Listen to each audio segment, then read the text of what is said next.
Do you need help protecting your finances as you enter retirement? David Dickens of KC Financial Advisors has got you covered. Welcome to the Cover Your Assets KC podcast.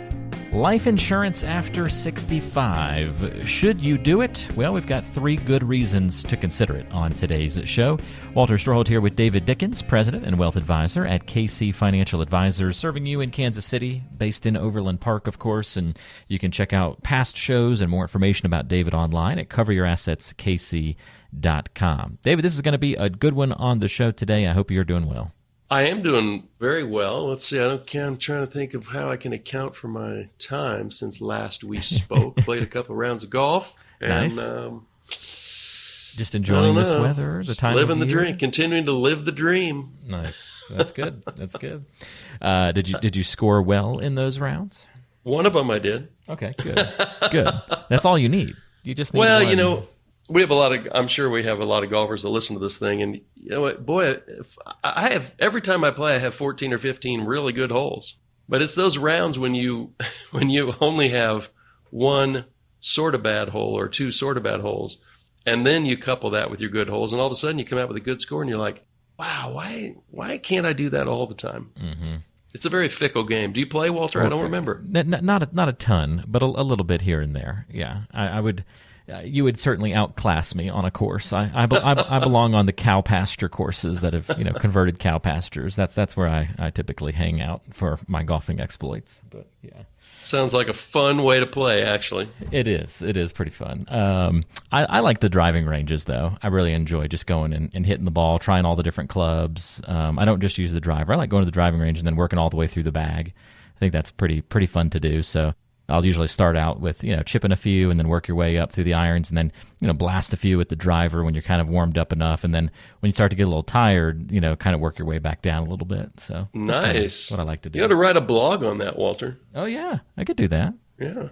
I like that. I don't know what wisdom I could impart from that other than... I'll bet you'd make it entertaining. It helps my hands a little bit, I guess, because, if you just wail away with the driver the entire time, by the end of that bucket of balls, you're getting pretty worn out. So... You might be bleeding from someplace. Yeah, going up the ladder and then back down a little bit seems to save a little bit on the body. So I need to try. That's actually one thing I like about going to a Topgolf. I was going to ask is if you've that been they to have one the of various those targets, yeah. So you're not always just banging away at a driver or hitting flip wedges, but you have different. You can think up a bunch of different games to go play, but that's pretty fun. That's a pretty fun outing. I've not been to one yet, but it is definitely on my list to try one out. The Topgolf or Drive Shack or I guess there's a few different franchises, but. Yeah, need to explore that, and I'm sure it's fun to go with a group. I'm guessing for sure. Yeah, cool. It's like bowling. It's like the style of bowling, but with golf, right? Like the atmosphere of bowling, but with golf. Yeah, and it's easier to play Topgolf with a beer in your hand than if you were actually playing on real golf, which. Yeah. That's never worked for me playing real golf. Yeah, and you can kind of do nighttime stuff at a Topgolf, right? Most of them. Yeah, under the lights. Yeah, under the lights, which is a neat thing. I did play once under the lights on.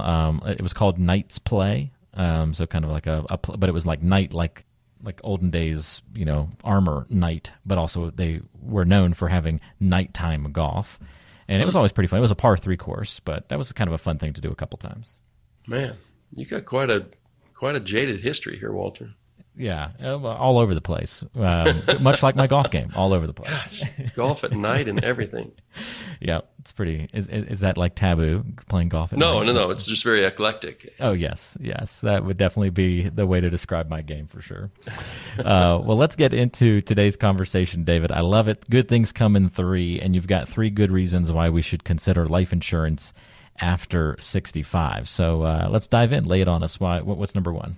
So just as kind of a lead, and everybody gets it. When you're young, there are really good reasons to have life insurance, and super cheap term life insurance is my favorite, because if you got one spouse dies, you got a mortgage, you get college education expenses for your kids, and you got living expenses for a long time. But usually those things are pretty well taken care of by the time you're in your 60s. And maybe you're retired and you say, well, thank goodness I don't need any of that anymore. And in a lot of cases, that's correct. But I just want to go through 3 situations that I've seen amongst my client base where these are really good reasons for certain people to own life insurance after they're retired. So One is the first one I'm going to throw out is income replacement.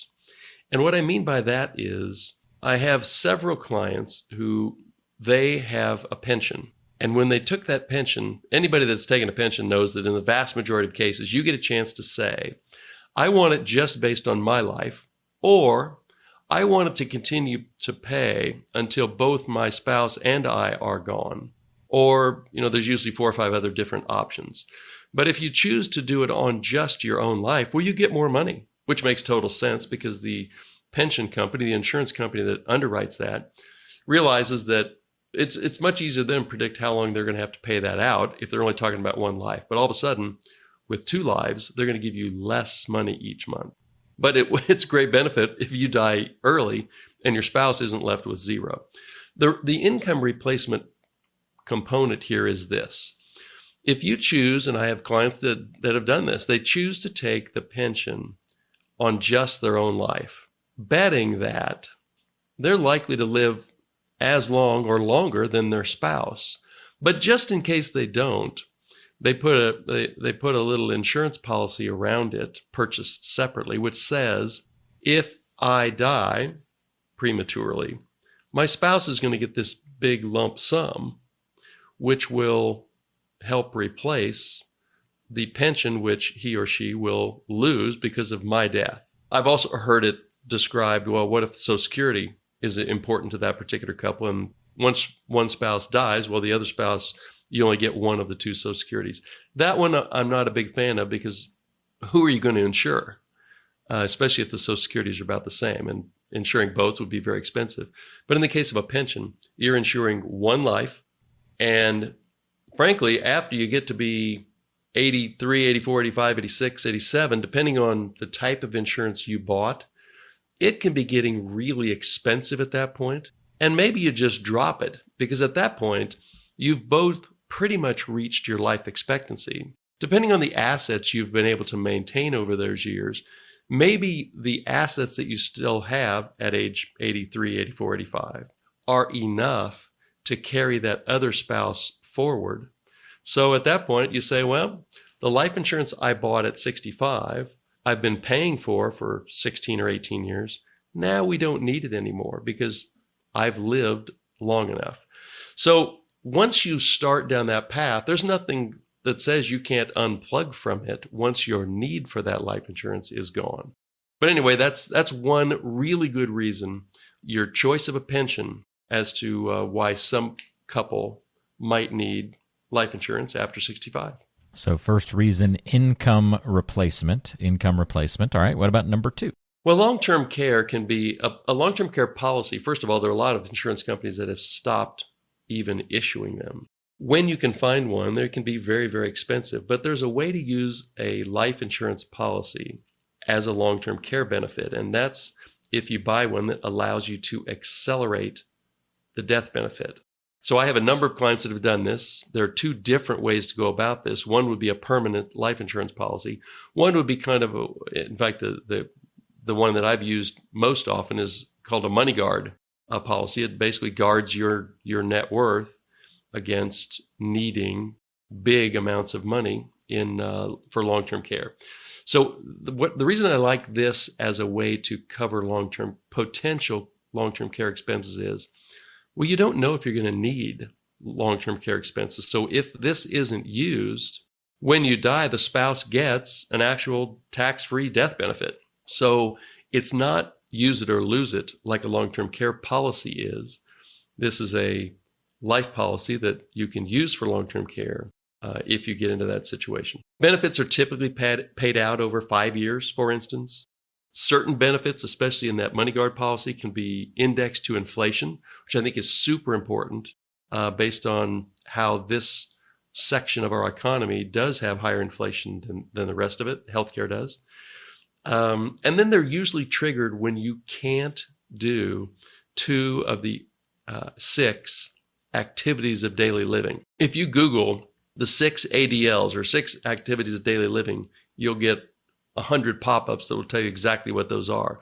But once a doctor assesses you and says you can't do 2 of those 6, maybe you can't feed yourself, maybe you can't bathe, maybe you can't get out of bed in the morning, or transferred to different types of seating or things like that.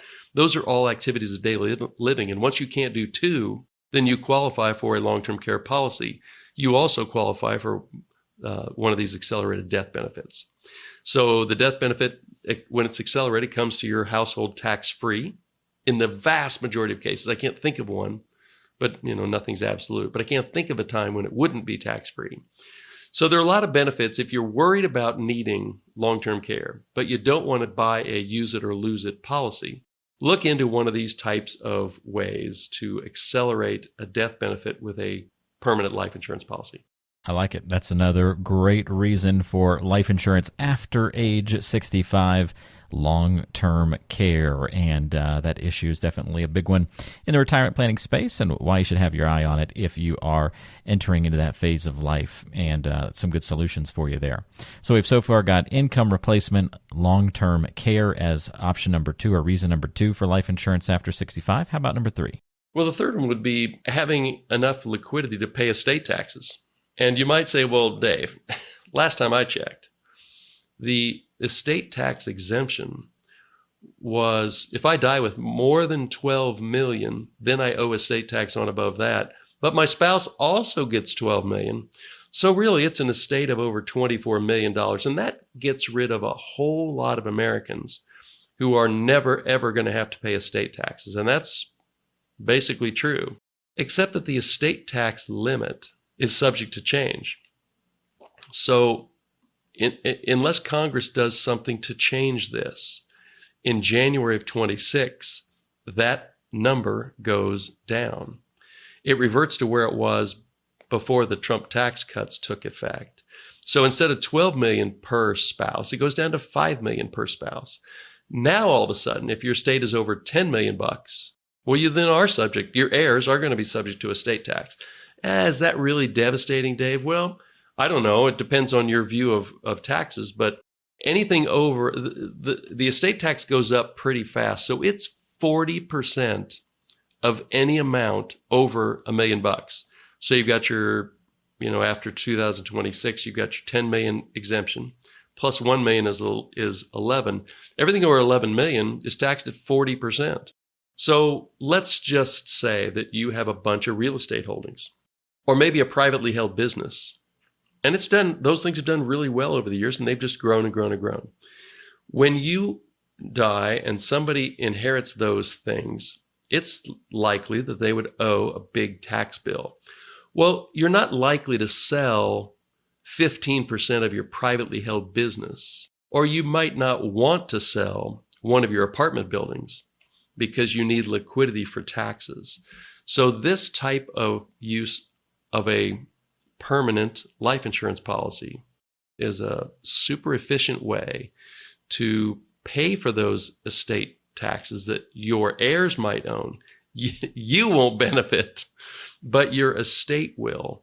And so if you find yourself having done really well over the years, you find yourself in a situation where you think you might be over 10 million if you die later than January of 2026, might be something worth looking into to make sure you get something that would provide tax-free liquidity, a tax-free lump sum that would help to pay those estate taxes. So I'm curious, David, so we got income replacement, long-term care, and estate tax liquidity. Those are your 3 good reasons for why you would want to consider life insurance after 65. When you walk through the planning process with people, can you give me any sort of idea of just like how often do you end up evaluating these reasons and then having someone over 65 getting life insurance? How common is that to then eventually implement into a plan? So that's a super question. It doesn't happen all that often. And that's because, I think it's because life insurance is viewed as an expense, whereas if you look at it in these ways, it could also be viewed as loosely as an investment. Now, regulators hate it when you talk about that, but if it was only an expense, then there wouldn't be a reason to do it. If there's a reason, so for instance, I do have a couple of clients who did choose their pension for them only, and they bought a life insurance policy. I have others who chose it as single and said, I think it'll all work out. Well, hopefully that was before they met me, but hopefully they made an informed decision at the time, Here's how much that life insurance policy will cost me versus the extra amount I'm getting from my pension plan by taking it single. And we, as a couple, are good with that trade-off. I have other couples on the long-term care piece who say, well, we're worried, but we're not that worried after they see what it would cost them, whether they're going with a long-term care policy or whether they're going with an accelerated death benefit on a life insurance policy. For me, it all comes down to dollars and cents and how much you want to spend of your resources to take risk off the table. And if you can spend a little bit of money to give yourself a super sense of well-being, then a lot of times that's worth it. Checking it out doesn't obligate you to doing anything, but not checking it out, you might have said, wow, well, if I knew it was that reasonable, I'd have done it. Well, by the time you're in your 70s or you have some event in your life, heart attack, high blood pressure, a little bit of cancer, whatever, nobody's going to insure you. No company is going to write this policy for you. So you have to do it when you're insurable. And that usually has to do with, it always has to do with health, but a lot of it has to do with age as well. So right around retirement age is the time you would want to start looking into these things, not when you're in your mid-70s getting worried about needing long-term care. That's a good breakdown. Thank you for that, David. So there you have it. The good reasons for why to consider life insurance after 65. And the message clear, hopefully, on today's show. We're not saying go get life insurance if you're over 65. These are just good reasons to evaluate it and consider it as part of your plan. So that's fantastic. If you need some help doing that evaluation, well, that's all part of the complete planning review that David takes clients through, making sure that every stone is overturned and looked under in your financial plan and that you've got a great outlook for your future planning situations into retirement, thinking about legacy planning, or if you're just not even sure when can we retire, picking out that date. When are we going to be comfortable enough to do that? Can we cover all of our expenses? Can we replace that income? All these big questions is what David helps answer through the planning process. And so if you want to get in touch with him, you can pick up the phone, give him a call. 913-317-1414 is the number. 913-317-1414, or go online to coveryourassetskc.com. That's coveryourassetskc.com. Link and contact info in the description of today's show. David, this was a fun one. Thank you so much for your help walking through this, and I can't wait for next episode with you. Well, I can't wait either, Walter. You enjoy your week, and we'll do this all again next week. Yeah, sounds good. New episodes every Thursday, so come back and join us for the next one right back here on Cover Your Assets KC. Investment advisory services offered through ChangePath LLC, a registered investment advisor. ChangePath LLC and KC Financial Advisors are separate companies.